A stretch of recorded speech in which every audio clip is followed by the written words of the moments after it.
So, welcome to this first in my series about the Inner Critic. I'm a performance and confidence coach. I'm based in London, and I've been fascinated with this thing called the inner critic, which is that inner voice that most of us have, and many people don't realize other people have it too.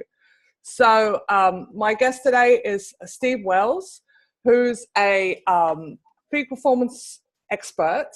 He's a psychologist and international speaker and intergalactic megastar, as well as he trains people in tapping, which is how I first met Steve, getting on for 6 years ago now. And so Steve's very kindly agreed to talk to me about this thing called the inner critic. So first of all, Steve, can you tell me what you understand about the inner critic, what it is and what it isn't? Okay. Well, what it is that most people have a critical part, if you like. For some people, it feels like them, but it might be a voice in their head. Sometimes it sounds like the voice of a parent. Sometimes it sounds like the voice of God, or themselves talking to themselves. Like internal put down. And it's fairly universal that we have a whole bunch of negative beliefs about ourselves that have accumulated over our life. And when we've been criticized in our lives, I think what happens is that we internalize that process, and we kind of go, yes, I am that, or I am that bad person.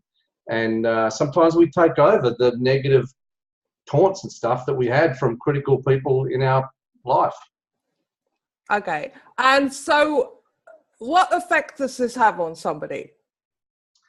Well, it ranges from just being annoying, irritating, anxiety-provoking to debilitating. So some people, the biggest problem that people have is that they believe this voice, ultimately, I think it's so universal. It's like they say it's universal for humans to think negatively. You see people all the time talking about, you've got to think more positively and all that kind of stuff. But in fact, they believe that we have evolved to think negatively. We can imagine the worst, and presumably that's going to save us from suffering the worst. But some people do it routinely, and they're not just imagining it, they kind of step into it as if it's happening. And then they're like, oh, this is going to kill me, I'm going to die, and they believe their thoughts as if they're real. And the research shows that you can't tell a difference, or your nervous system can't tell a difference between something you vividly imagine and something that you are actually experiencing. So, it's the same thing when you can get criticized by a person out in the world, and that rejection of that is universally negative. I've never met a single person who can handle it, despite what they say, all over the world that I have seen. I don't know how many countries I've been in, but I've presented in 13 different countries so far. And everyone I've met that, they might say they can handle criticism, but they really can't.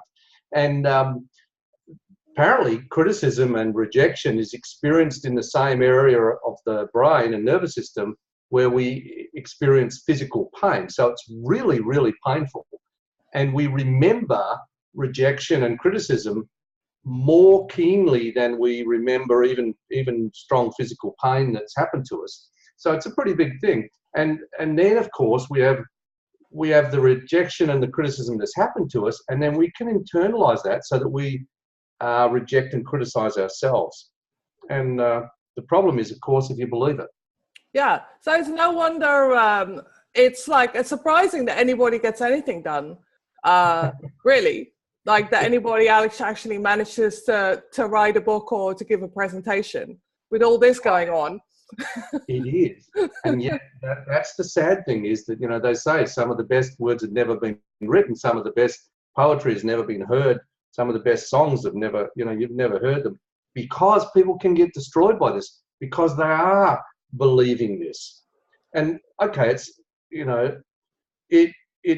where's it come from? It comes from the fact that we have criticism throughout our lives, and not everybody takes that criticism and internalizes it. Sometimes they turn it on the other person. Someone says you're an idiot, you have a choice at that moment, potentially, to make a meaning out of that. It can be, yes, I'm an idiot. Like when I was in grade 6, my year 6 teacher used to, when you did something wrong, he would say, "You're an idiot, Wells. What are you?" And you would have to say, "I'm an idiot, sir."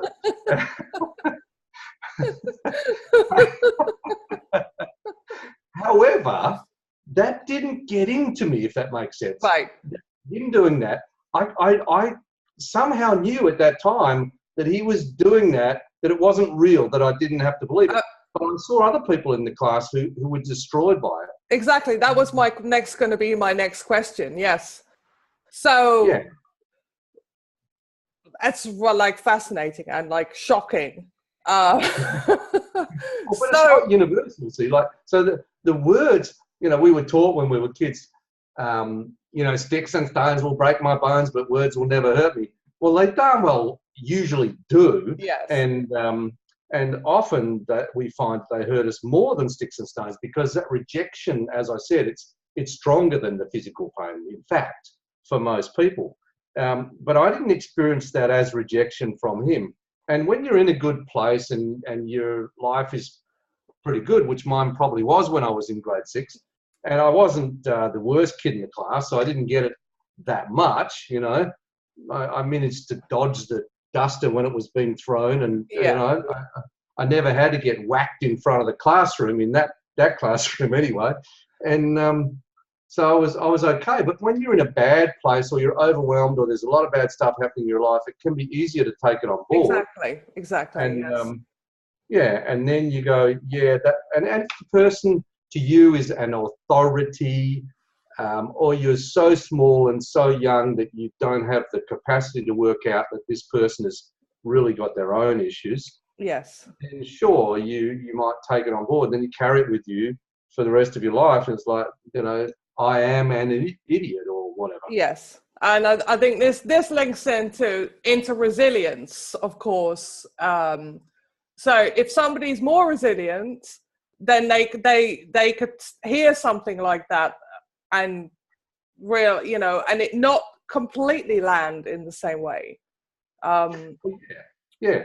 When you're feeling good, and you're in a good place personally, you can also even have those negative thoughts, and they don't seem as real. But when you're in a bad place and you're overwhelmed emotionally, whatever, you're triggered, or you're physically not well, which is also an issue, then those thoughts seem stronger and they seem more real, and you tend to salute them internally more often, and you get in trouble when you do that.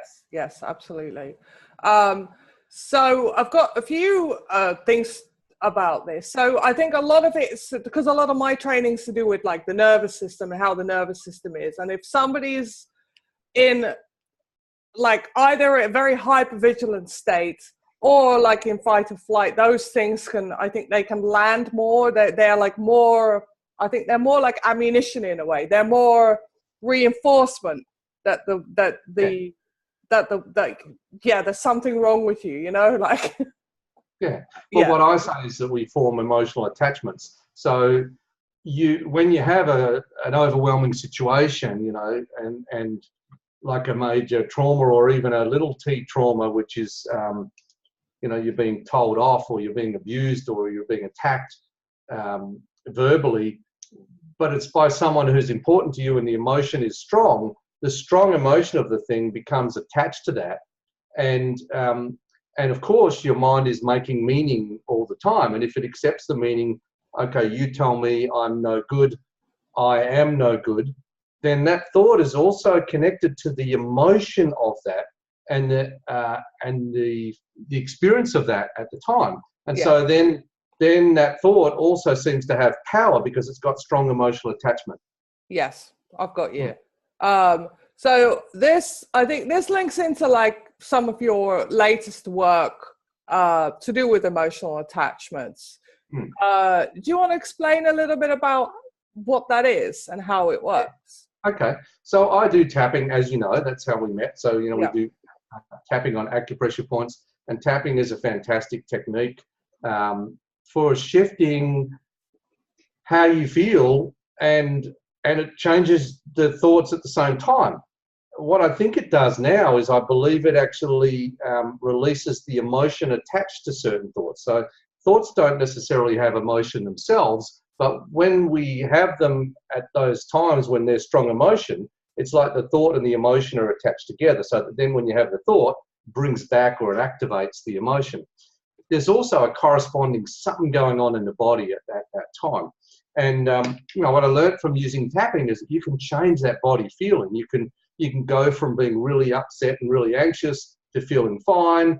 And as you do, your thoughts tend to change as well, and you're able to access more positive perspectives. You're able to get access to your performance states and all that kind of thing that help you to do better.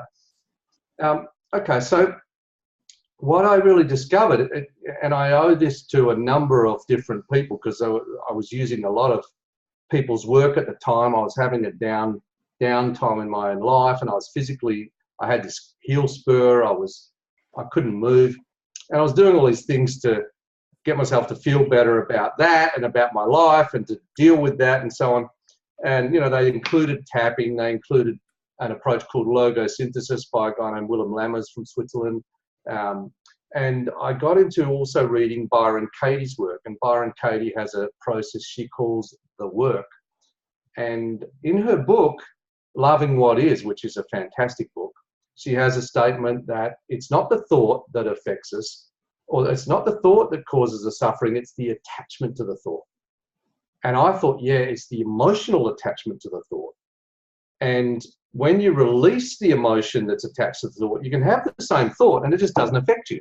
So some people, I could say you're an idiot, and one person would go, ooh, and another person's like, no, I'm not. Just doesn't have the effect. And one person can think I'm an idiot and they go, ooh, and another person can think I'm an idiot and it's like, no, it's got nothing to hold on to.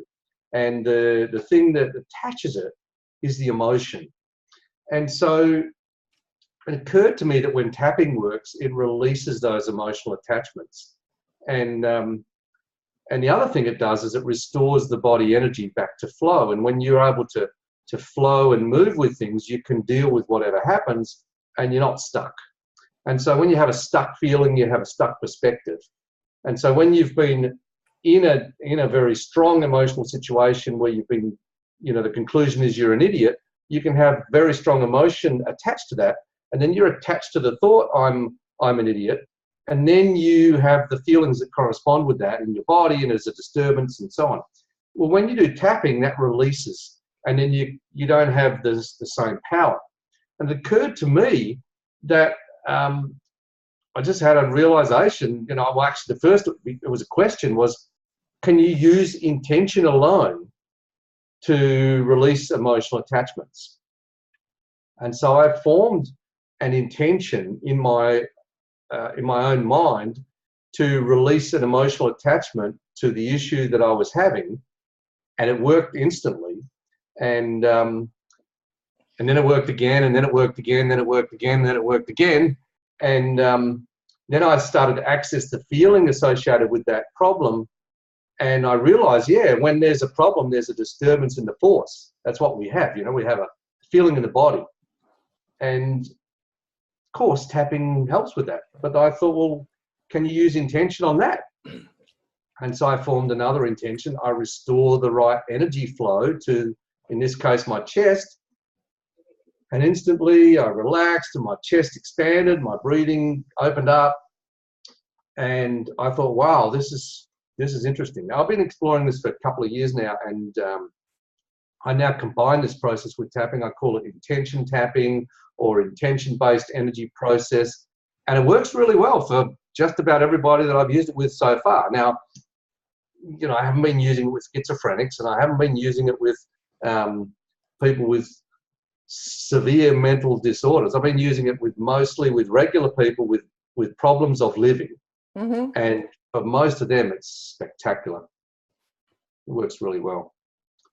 So it's a long answer to your question, I know, but I think you were asking, okay, about the releasing attachments thing. Yeah. I think that's where it's at. Yes. Like, if you have an inner critic, if you like, it's only because when that voice speaks or you think those thoughts whatever they are, usually some variation of I'm not good enough, then they either trigger a reaction or they don't. If they do, then you've got an emotional attachment to that.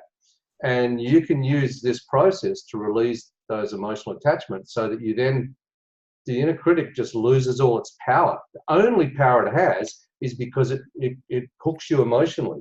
When you release that emotional attachment, you can have that critic, it can be saying whatever it likes, and it's just falling on deaf ears. You know, it's like, yeah, okay. It's like, you know, they talk, you see people talking about, you know, oh, you know, the clouds in the sky and, you know, all that kind of stuff, and you're supposed to see your thoughts as if they're clouds. Just I could never do let them pass. Yeah, I know. Who can do that? No one can do that, right? But with this process and with tapping, you can do that. So a lot of people listening that haven't tried tapping will say, yeah, that's all very well, Steve, but the thing is, I need that inner voice, because otherwise, if I didn't have that voice, I would never do anything. Yeah. As if you need to be kind of belted, yes, or you know, like, you know, you got to whip yourself to be able to get yourself to do things. Exactly. That's BS, right? It's belief system that you've internalized, because we operate in a reward and punishment, mostly punishment world. Yes. And that's what we've grown up with, and we just internalize that. But that's not what makes us thrive. That actually makes us feel rotten most of the time. Yeah. And so I don't see myself as, I'm not trying to train people to see a different world. I'm actually just trying to release the BS that they're attached to. And then their natural, we have within us natural warmth, energy, power, confidence, joy, enthusiasm, attraction, you name it. And that's what I do work with people on values and what's really important to them. Well, underneath what you're currently hooked into doing is what I call your true values, which that's where you can just follow your nose and go straight to where you need to go. Definitely. And I think this actually links into like the latest research about the vagus nerve, which is basically the state that you're describing is the vagus nerve. If your vagus nerve, which is your cranial nerve, that helps you with social engagement. If that nerve is basically, if you're in fight or flight, you're not able to engage and be in that state that you describe, where you can be open and settled, where your nervous system is happy, and where you're just, as Dr. David Baselli, who trained me in one of my things, said, it's like you're like a pulsating nicely, like a jellyfish. Everything's just like, you know what I mean? It's just that. I know some of my football player clients would probably say, I don't really want to pulsate like a jellyfish. Well, yes, in certain situations, that's a different state. You're talking about a focus.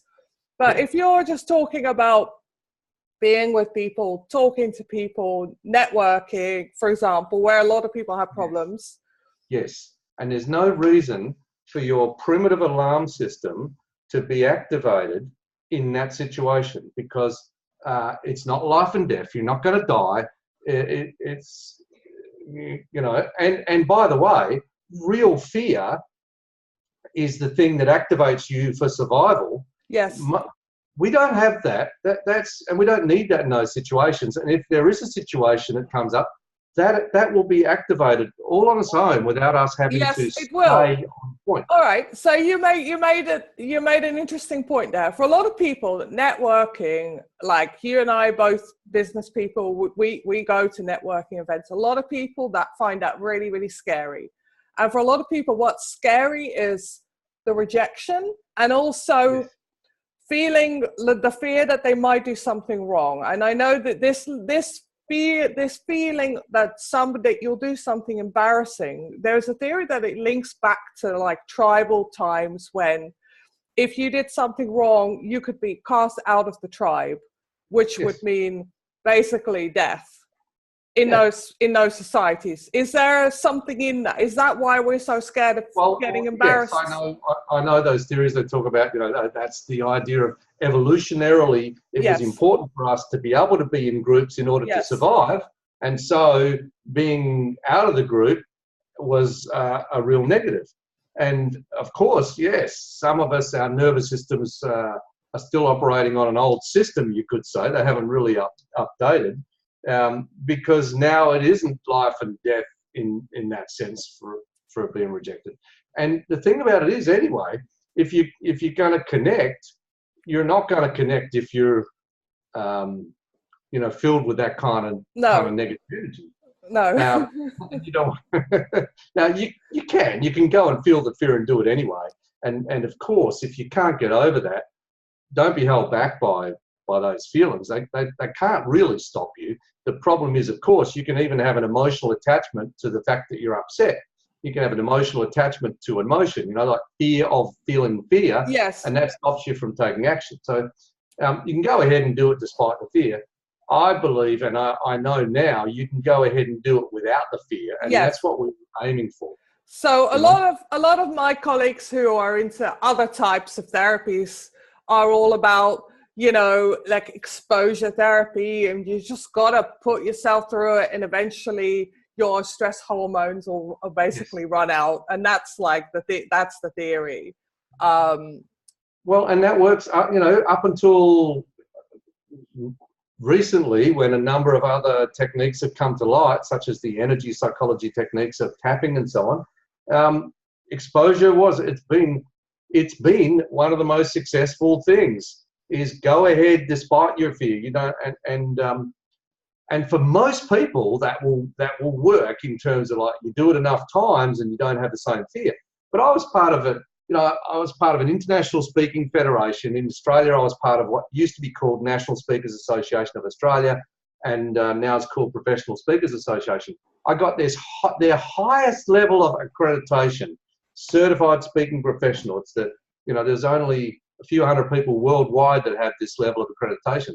But I still got anxious going to their damn meetings. Like, this is crazy land, that even after thousands of presentations and hundreds of things, there was still an activation. And that's sometimes the best that you can expect from exposure. Is that you do it lots and lots of times. You don't feel as anxious, but you still feel some anxiety. All right. So a lot of people would say, well, it's good to be anxious because it means you care. It's good to be, otherwise you'll be so horizontal, so relaxed that you'll make a mistake. That's a lot of people say. And as if the only way to be activated is by anxiety.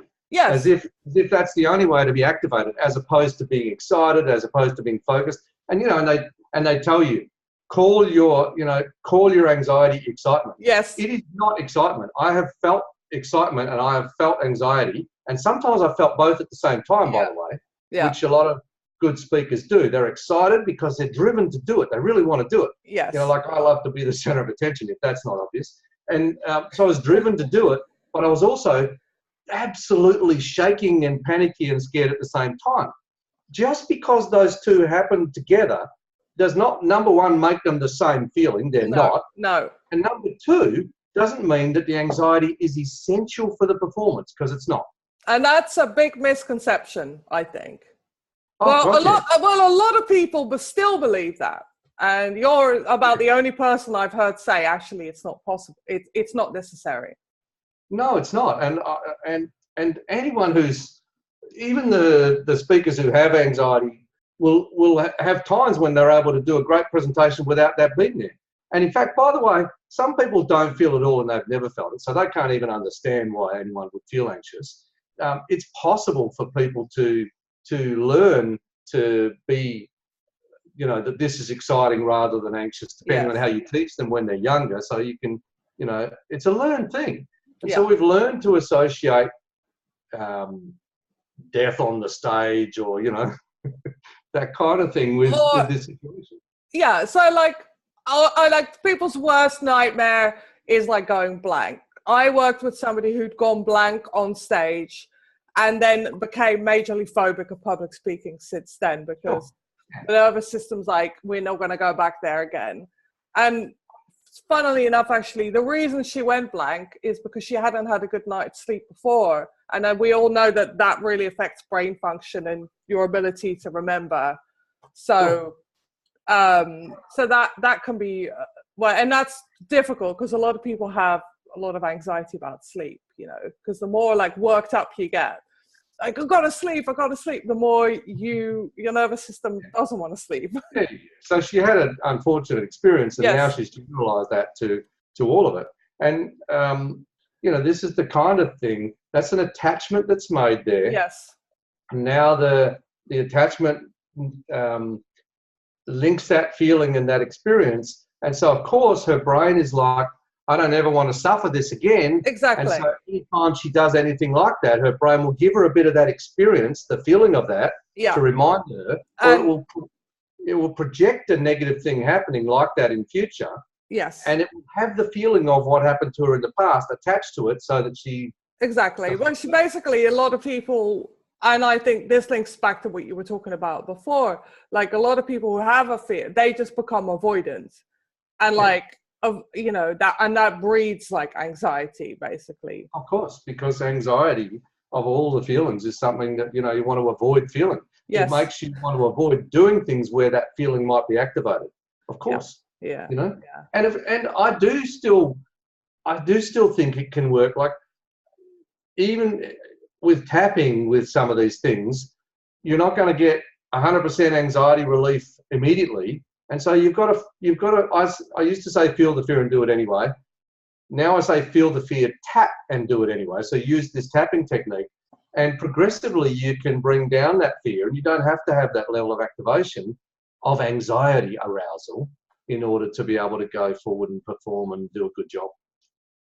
Yeah, I've got you. So there's a couple of things that I'd like to get your opinion on. I know that you're a parent, and I know part of being a parent is you've got to like make sure your kids don't go out and they have a snotty nose or whatever, or their fly's not done up.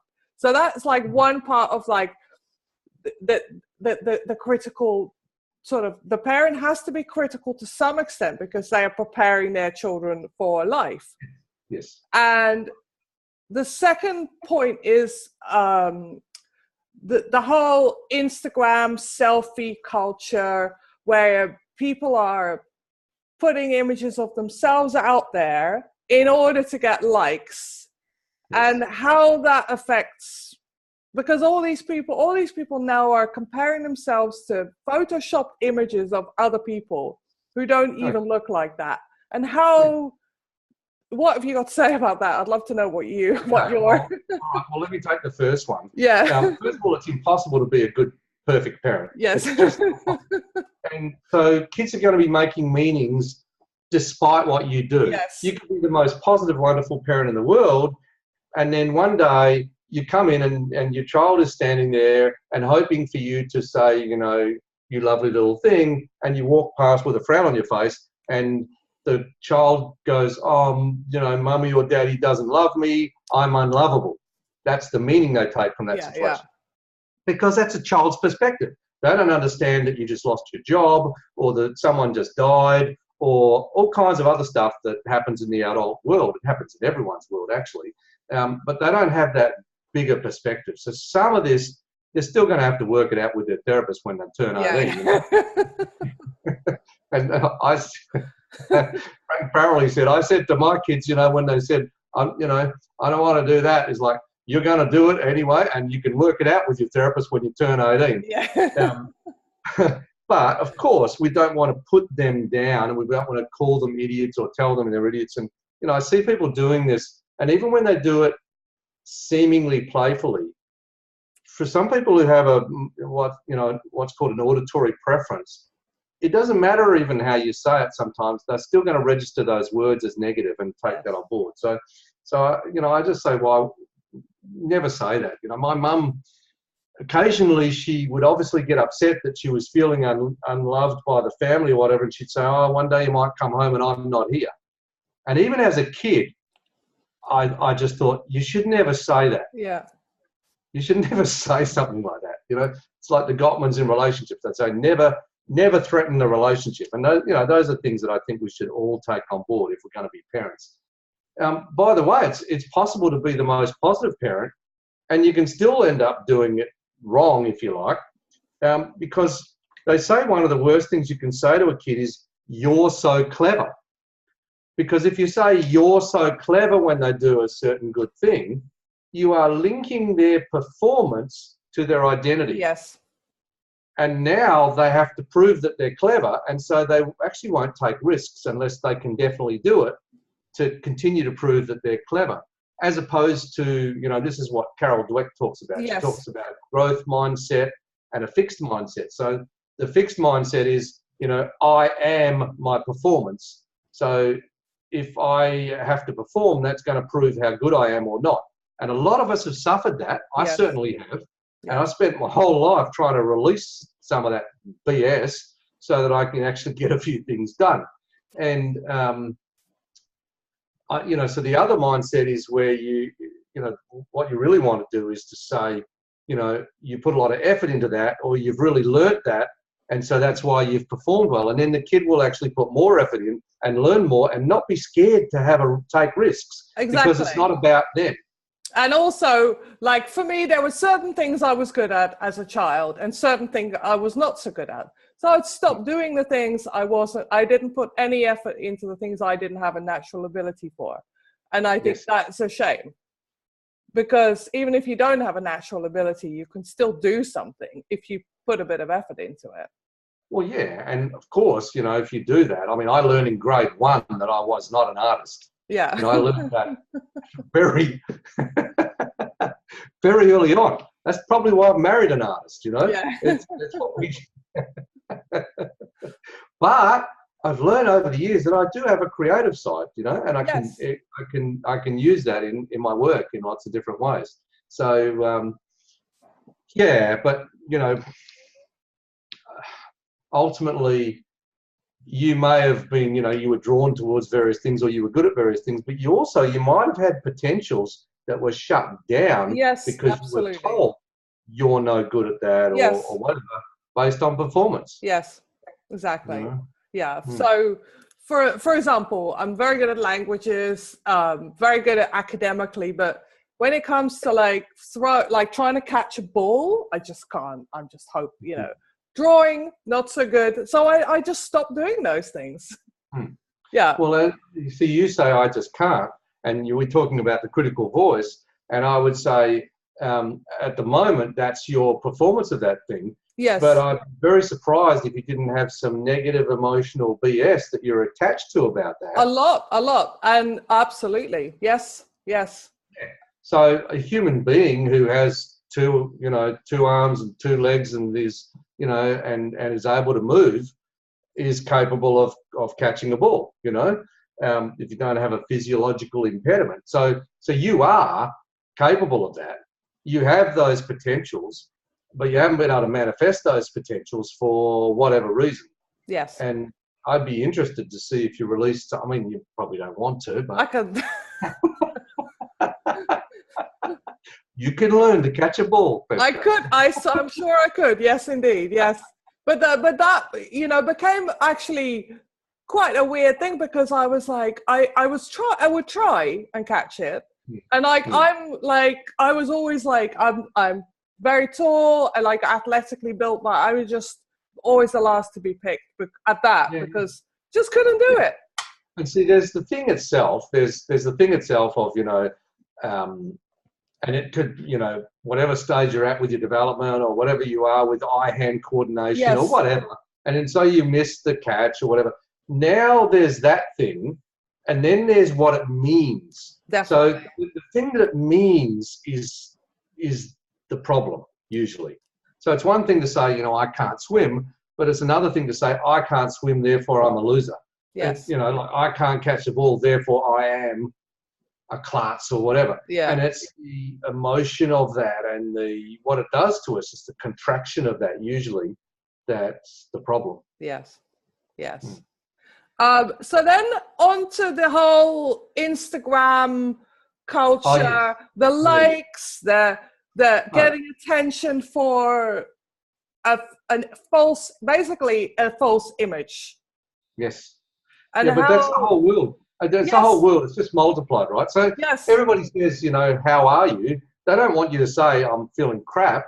They want they want you to say, good, thanks, how are you? No, they want you to say, I'm great. No, they do not. Because that's irritating. So, so Instagram, Facebook, these kind of things is usually you're showing a selective view or a distorted view, and some people are making stuff up as well. Well, they're doing that to try and portray a life that is completely different to what they really have. And I always think this is the challenge that we have, is because, you know, we're fortunate in a sense because we live in a world where we get to see people's other sides. And so I've always been interested in, like in The Wizard of Oz, you know, the man behind the curtain. Yes. It turns out to be, you know, some just little guy that's not really that you know, big, powerful at all. That's everybody. That's everybody. You know, everybody's got some of that. Even people in high-powered positions, some of the people that we all admire, every one of them has something. They've got some issues, some challenges, some parts of their life that aren't working out. They have, you know, my mentor Frank Farrell used to say, even heroes and heroines get weak, scared, and tired. You know, and it's true. Yeah. And they do that on a regular basis. There's a guy named Jack Kornfield, and he's like a spiritual guru, and he wrote a book called After the Ecstasy, The Laundry. And I haven't read the book, but Dave Lake, my mate, told me about it. He said, he goes home from a tour, and his 13-year-old daughter says, "You're not a guru, you're a dinosaur." You know, brings him down to size. Yeah. Okay, so then when you get that kind of criticism, in your face criticism from your loved ones, what do you do with that? Well, that's why I love techniques like tapping and this new intention tapping process, because you can actually do something with those feelings that are triggered. You know, it's one thing to be able to laugh it off and say, okay, she's 13, that's her developmental stage. But, you know, usually, I don't know, when my daughter was 13, 14, I still felt quite keenly what she was saying, even though I knew developmentally where she was at. Yes. So you still have to deal with your feelings and your own thoughts that are triggered by that. So you need some technique to do that, and tapping is great for that. Great. So basically so is it possible to be completely free from the inner critic? Or have you found a way to just sort of keep it in check? There are people on the world who are showing us this is possible. I see people like Byron Katie, Eckhart Tolle, good old Dalai Lama, you know, in their own ways of kind of showing us these things. Some of the people who have had realizations have really been able to completely get over and away from this. The rest of us are stumbling on. Yeah. Till we have our, you know, major realization. I can tell you that for me, and this is really the process of, this is where I agree with people like Eckhart Tolle and Byron Katie. It's the process of identifying with our mind as if it's us. That is the problem. Yes. We can use our minds, but we are more than our minds and our thoughts. And so the thoughts are not you just because you think them. In fact, you know, you can have humans are capable of all kinds of horrible thoughts, and they come up regularly. And then if you start to believe that you really believe that, then you have a problem. Then you go directly to the loony bin or wherever. And, yes. You know, I'm half joking there. But ultimately, it's quietening your mind. It's actually, it starts with, strangely enough, allowing those thoughts to be there without having to act on them or believe them, which if they're very strongly emotionally connected is very hard, because that's my definition of a strong belief, is one that's strongly emotionally attached. But then you need help to work through that if you are overwhelmed by it. If you can't let it be there and accept and allow it without having to act on it or believe it. If you can let it be there and accept it or allow it, it'll calm down and it will settle down. Yes. If you try and fight it or you try and be positive, and you try not to be negative, research actually shows you'll end up having more of those thoughts, yes. believe it or not. This whole be positive thing I find is so fascinating, because so many people think that's a great approach, to be positive. And I know some of the work that you do, some of the work I do is actually we kind of try and neutralize what's the negative stuff a bit first.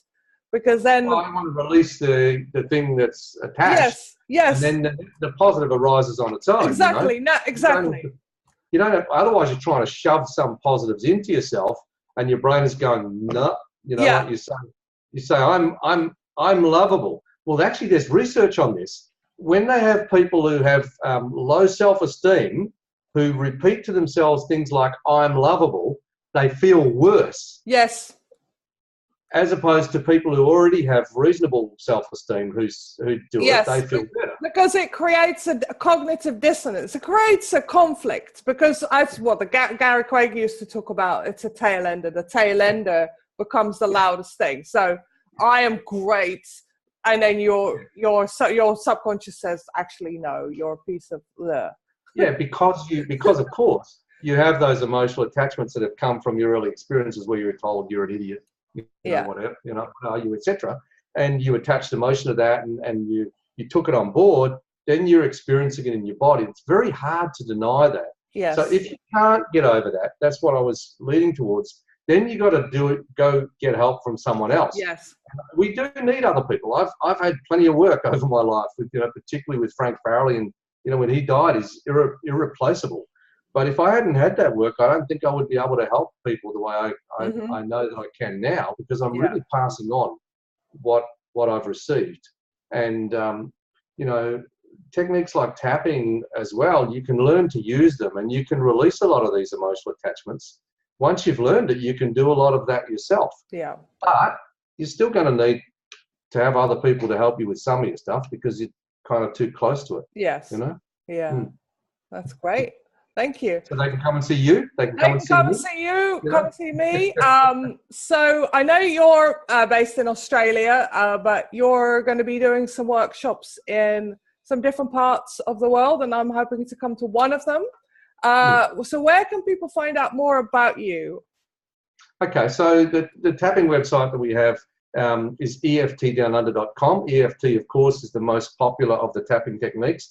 And we've also developed our own variations of this, our own simple energy techniques and our provocative energy techniques, and this new intention tapping. It's all based on that website, EFTdownunder.com, so EFT Down Under, all one word. I also have another website, Steve Wells, STEVEWELLS.com.au. Of course, I don't need to say that because I'll get that from the description or whatever. But so EFTdownunder.com, stevewells.com.au, and generally on there I'll have the workshops that I'm running in various places of the world, or online programs or whatever. Yeah. Great. All right. Well, thanks, Steve. That was fun. That we can have many more discussions about this. But anyway, thanks very much. See you again. Thank you.